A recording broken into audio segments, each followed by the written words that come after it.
کافی بار اس بات پر بحث ہوتی ہے آسمان وجود رکھتا ہے یا نہیں۔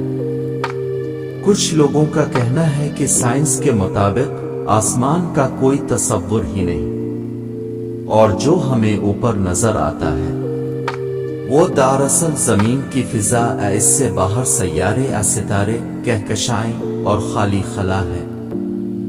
جبکہ کچھ لوگوں کا کہنا ہے کہ نہیں، آسمان بالکل وجود رکھتا ہے، اور دراصل آسمان ان سیاروں، ستاروں، کہکشاؤں اور خلا سے بہت اوپر، بہت دور ہے، اور یہ سب ستارے، سیارے وغیرہ آسمان ہی کے اندر ہیں۔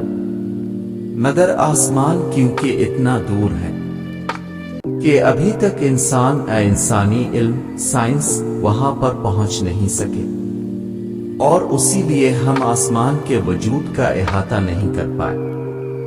اب ان دونوں میں سے آخر درست کون ہے؟ تو اس کا جواب یہ ہے کہ دونوں ہی غلط ہیں، کیونکہ اس سوال کا تعلق سائنس سے ہے ہی نہیں، بلکہ اس کا تعلق لسانیات سے ہے۔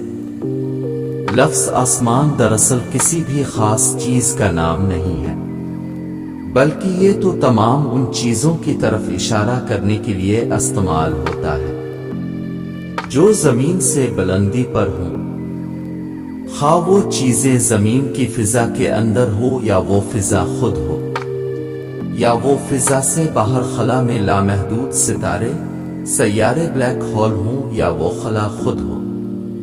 یہ سب چیزیں آسمان کا ہی حصہ ہیں۔ اگر ہم گوگل سے بھی یہ سوال پوچھیں تو وہ بھی یہی جواب دے گا کہ زمین کی فضا اور اس سے اوپر لامحدود کائنات ہی دراصل آسمان ہے۔ مثال کے طور پر ہم کہتے ہیں کہ آسمان میں جہاز پرواز کر رہا ہے، پرندے آسمان میں اڑ رہے ہیں۔ ایسے ہی ہم ستاروں کی طرف اشارہ کرتے وقت کہتے ہیں کہ آسمان میں ستارے چمک رہے ہیں۔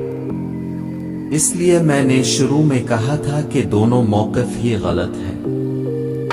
اس کا مطلب یہ تھا کہ اگر کوئی یہ سمجھتا ہے کہ آسمان کسی خاص چیز کا نام ہے تو یہ بھی غلط ہے، اور اگر کوئی کہے کہ آسمان وجود ہی نہیں رکھتا تو یہ سٹیٹمنٹ بھی غلط ہے، کیونکہ یہ کہنا ایسا ہی ہے کہ اگر کوئی کہے کہ اوپر دیکھو اور ہم کہیں کہ سائنس تو کہتی ہے کہ اس کائنات میں اوپر، نیچے، دائیں بائیں تو وجود ہی نہیں رکھتے، کیونکہ اگر آپ خلا میں چلے جائیں تو وہاں تو اوپر، نیچے، دائیں بائیں کا تصور ہی نہیں ہے۔